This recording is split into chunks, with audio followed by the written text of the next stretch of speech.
Hi, and welcome to this latest immigration law update. In this video, I'm going to cover the new long residence guidance. So this is updated long residence guidance in the light of the new Appendix Long Residence in the immigration rules. I'm recording this at the end of April 2024, so do check the guidance to see if there's been any updates.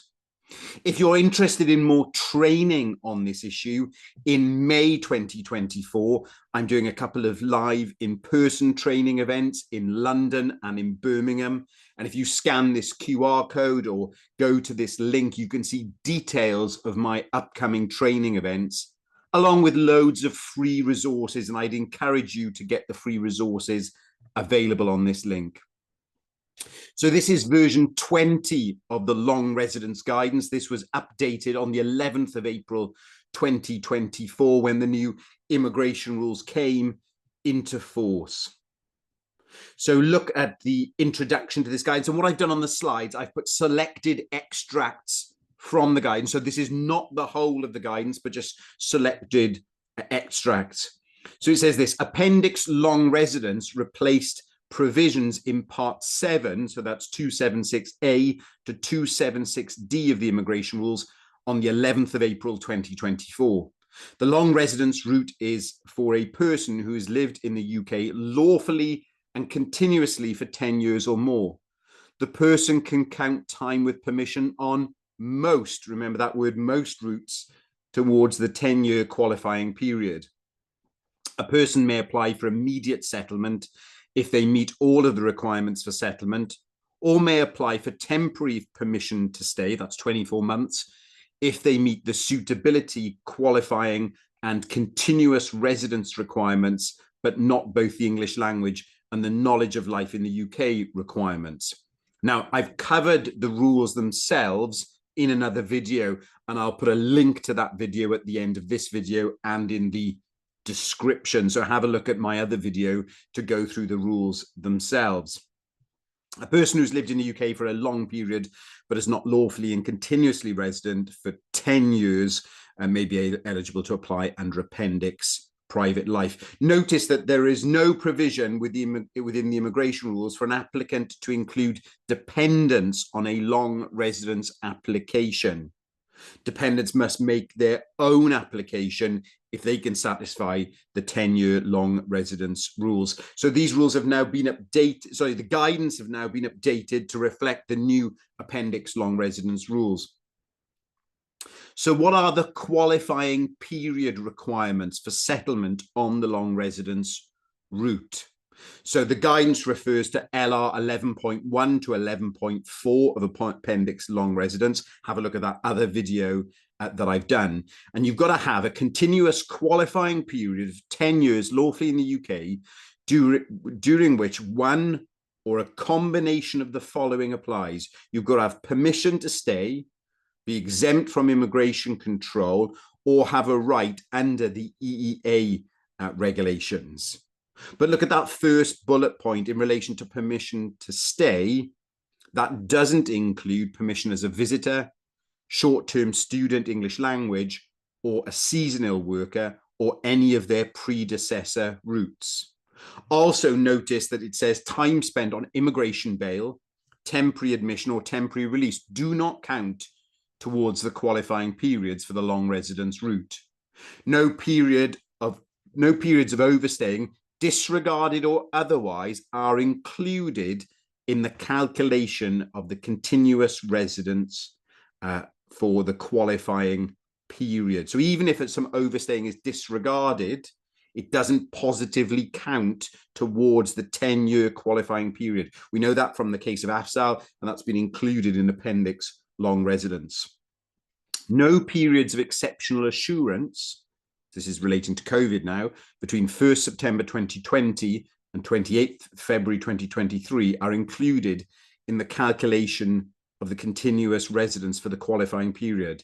However, any extensions of leave granted under the coronavirus extension concession and the following grace period, which covers 24th January to 31st August 2020, count towards the qualifying period requirement. So you're going to have to be careful now checking that you or your client satisfies the qualifying period of 10 years continuous lawful residence, checking what you can take into account and what you can't. Even though they form part of the common travel area, time with permission spent in the Republic of Ireland or the Crown dependencies, so that's the Isle of Man and the Channel Islands, do not count in the calculation of the qualifying period for the purposes of long residence. Now, this is important because appendix continuous residence now applies. So when you're preparing an application under long residence, check you meet the requirements of appendix continuous residence. And in my upcoming in-person training events, I'm going to go through appendix continuous residence. And the guidance says paragraph CR 6.1 of appendix continuous residence sets out that the continuous residence periods will be calculated by counting back from the relevant date. This means that an applicant cannot rely on a historic 10-year qualifying period outside of the limits defined in CR 6.1, and you need to cross-refer to the continuous residence guidance. Now, this final paragraph on this slide represents a change. So the applicant must also have had permission on their current immigration route for at least 12 months on the date of application, or have been exempt from immigration control within the 12 months immediately before the date of application. But there are transitional provisions because this requirement does not apply where the applicant's current permission was granted before the 11th of April 2024. What about treatment of time spent in the UK as a visitor, short-term student, or seasonal worker? So any periods of time with permission in the following routes are not counted in the qualifying period for the purposes of long residence and will break continuous residence for the purposes of the qualifying period for long residence. So they don't count and they break continuous residence. So visitor, short-term student, seasonal worker. Time spent with entry clearance or permission as a visitor does not count in the qualifying period. This includes time granted under Appendix V visitor and any previous visitor rules. Similarly, time spent with entry clearance or permission as a short-term student does not count in the qualifying period. And then finally, also time spent with entry clearance or permission as a seasonal worker does not count in the qualifying period. Each of these routes is defined in paragraph 6.2 in the introduction to the immigration rules. What about time awaiting a decision which leave that is extended by virtue of section 3C of the 71 Act does count as lawful presence for the purposes of long residence? Time spent with the right to reside under the EEA regulations, we'll see from this guidance, also counts.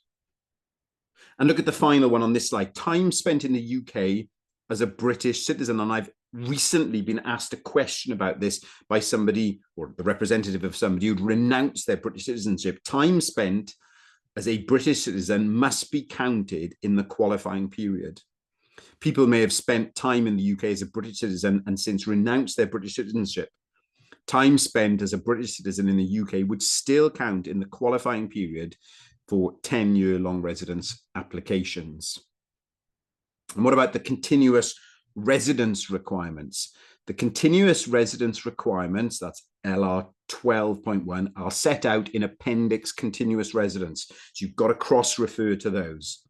The following periods break continuous residence: immigration bail, contemporary admission and temporary release, permission as a visitor, short-term student or seasonal worker, overstaying which is not disregarded.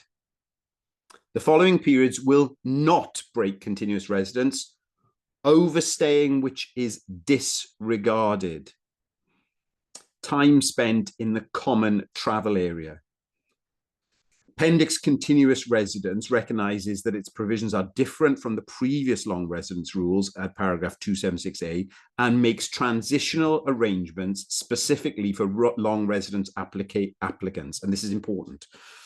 These transitional arrangements preserve the position that continuous residence will be broken if an applicant has been absent from the UK for more than 184 days at any one time, or for more than a total of 548 days overall, where the absence started before the 11th of April, 2024.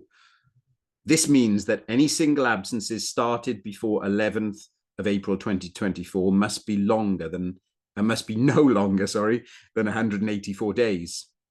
A 10-year period completed before 11th April 2024 must not have total absences of more than 548. But look at this, for 10-year periods which extend beyond the 11th of April 2024, there is no 548-day limit.